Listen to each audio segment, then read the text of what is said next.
ایسے لوگ جن پہ کوئی چیز اثر نہ کرتی ہو، جنہیں عام زبان میں پتھر دل انسان بھی کہا جاتا ہے، جن کے لیے انسان ہر خربہ آزما کے دیکھ چکا ہوتا ہے، لیکن وہ انسان تک سے مس نہیں ہو پاتے۔ ایسا کیوں ہوتا ہے؟ بعض اوقات تو انسان کی خود کچھ غلطیاں ہوتی ہیں، یا تو انسان خود پہلے سمجھ نہیں پا رہا ہوتا دوسرے انسان کو، یا تکبر میں ہوتا ہے، یا دوسرے انسان کو اہمیت نہیں دے رہا ہوتا، یا دوسرے انسان پہ حد سے زیادہ نچھاور ہو جانا۔ یہ تمام وجوہات ہو سکتی ہیں کہ دوسرا انسان جو آپ کی اہمیت کو پھر سمجھ نہیں پا رہا ہوتا اور آپ اہمیت کھو دیتے ہیں۔ بعض وجوہات جب انسان کھو بیٹھتا ہے کسی کو، یا کسی انسان کی محبت میں شدت کم ہو جاتی ہے، تو اس صورت میں انسان جو ہے وہ کئی خربے آزماتا ہے کہ کسی طرح اس کی محبت واپس لوٹ آئے۔ اسی طرح ایک بہن نے میسج کیا تھا جس کے مطابق وہ اپنی محبت کھو چکی تھی۔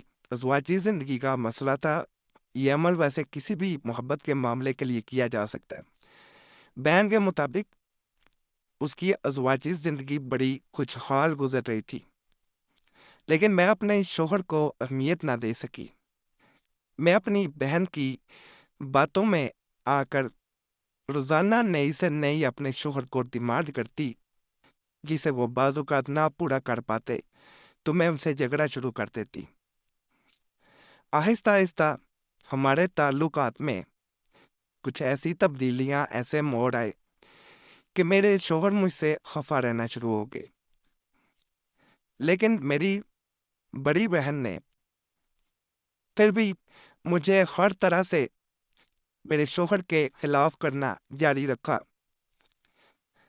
میں بے وقوف اپنی بڑی بہن کی ہر بات مانتی رہتی کہ شاید وہ میرا بھلا ہی چاہتی ہے، لیکن میرے شوہر جو ہر طرح سے میرے حقوق پورے کرنے کی کوشش کرتے تھے، وہ آہستہ آہستہ ایسی زندگی سے تنگ آنا شروع ہو گئے۔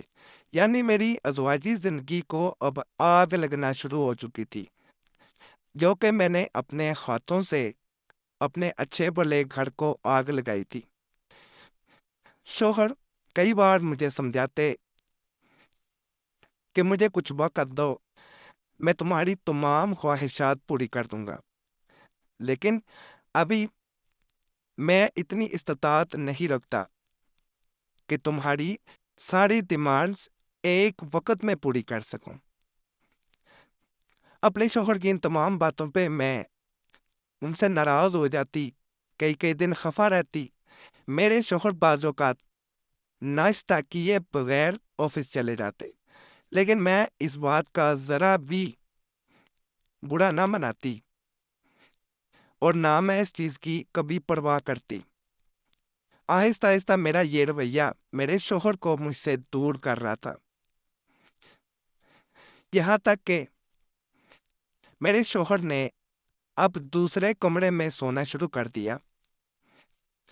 میری بہن نے مجھے مشورہ دیا کہ ایسا کرنے سے کچھ نہیں ہوتا، اگر وہ سوتا ہے تو سونے دو۔ میں پھر بھی اپنے شوہر کی قدر کو نہ جان سکی۔ ایک دن اسی طرح میرے شوہر سے جھگڑا ہوا، اور میں ناراض ہو کے اپنی ماں اور باپ کے گھر آ کے بیٹھ گئی۔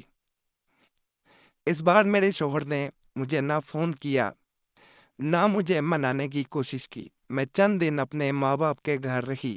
یہاں میں نے اپنی بھابھیوں کے، اپنے بھائیوں کے اور اپنے والدین کے رویے کو دیکھا۔ وہ مجھے ایسی نظروں سے دیکھتے کہ جیسے میں اپنے ساتھ خود غلط کر کے آئی ہوں، میں اپنا خود گھر برباد کر چکی ہوں۔ جو بہن مجھے ساری زندگی مشورے دیتی تھی، جب میں اپنے والدین کے گھر جا کے بیٹھی، شروع میں وہ خود مجھے مزید مشورے دیتی رہی، لیکن اس کے بعد اس نے میرا حال بھی نہ پوچھا۔ اب میں گھر واپس لوٹنا چاہتی تھی۔ ہر طرح سے میں نے کوشش کی کہ کسی طرح میرے شوہر کے دل میں محبت پیدا ہو جائے، کسی طرح ہم دونوں کے تعلقات دوبارہ بہتر ہو جائیں، لیکن اس بار میرے شوہر نے دوبارہ مڑ کے نہ دیکھا۔ میں نے کئی وظائف عملیات بھی کیے، لیکن ایک بھی وظیفے تعویذ یا عمل کا میرے شوہر پہ اثر نہ ہوا۔ میں یہ چاہتی تھی کہ وہ کسی طرح ایک دفعہ مجھ سے رابطہ کر لیں، میری عزت بھی باقی رہ جائے۔ میرے والدین بھی اب یہ چاہتے ہیں کہ کسی طرح میرے شوہر مجھے آ کے یہاں سے لے جائیں، لیکن کچھ دن پہلے کی بات ہے کہ میں نے سنا ہے کہ میرے شوہر مجھے طلاق دینا چاہتے ہیں۔ میں یہ چاہتی ہوں کہ میری جو غلطی ہیں میں ان سے معافی مانگنے کو تیار ہوں۔ میں نے انہیں فون کیا لیکن انہوں نے میرا فون نہ اٹھایا۔ میں نے کئی دفعہ ان سے رابطہ کرنے کی کوشش کی لیکن انہوں نے کوئی مجھے جواب نہ دیا۔ مجھے کوئی ایسا عمل بتا دیں کہ جس کو کرنے کے بعد میری زندگی دوبارہ پہلے کی طرح خوشحال ہو جائے، میں آباد ہو جاؤں۔ میں سدا آپ کو دعائیں دوں گی۔ تو بہن نے جیسے آپ نے سنا ہے کہ اپنا گھر خود برباد کیا ہے، بہت سے لوگ آپ کی خوشی چاہے اپنے ہوں چاہے بیگانے ہو، کسی کا کچھ نہیں کہا جا سکتا۔ لوگ آپ پہ تجربے کر کے دیکھ رہے ہوتے ہیں، بربادی میں خوش ہو رہے ہوتے ہیں۔ اگر ان کے اپنے گھر میں خوشحالی نہیں ہے تو وہ دوسروں کے گھر میں بھی خوشحالی نہیں دیکھنا چاہ رہے ہوتے، جسے انسان بعض اوقات سمجھ نہیں پا رہا ہوتا۔ دوسرے انسان کو ہمدرد سمجھ بیٹھتا ہے اور گھر برباد ہو جاتا ہے۔ آج کا عمل کوئی بھی انسان جس پہ کوئی اثر نہ کر رہا ہو لیکن وہ جلد اثر دیکھنا چاہتا ہو تو اس وظیفہ کو 33 بار پڑھا جاتا ہے۔ ہر 3 بار پڑھنے کے بعد ایک بار اپنے دل پر پھونک مارنی ہے پہلے، اور پھر اپنے دل پر ہاتھ رکھنا، آنکھیں بند کر لینی ہے اور 3 بار آنکھیں بند کر کے دوسرے انسان کا نام لینا ہے۔ پھر دوبارہ اسی طرح 3 دفعہ اوپر جو وظیفہ ہے اس کو پڑھا جائے گا۔ پھر دوبارہ اسی طرح عمل دہرایا جائے گا، دل پہ پھونک مارنی ہے، ہاتھ رکھنا، آنکھیں بند کرنی ہے اور دوسرے انسان کا نام لینا ہے۔ اس طرح 3 کر کے 11 دفعہ یعنی بنے گا آپ نے وظیفہ پڑھنا ہے۔ 33 دفعہ تعداد ہوگی، انشاءاللہ دوسرا انسان آپ کے قابو میں ہو۔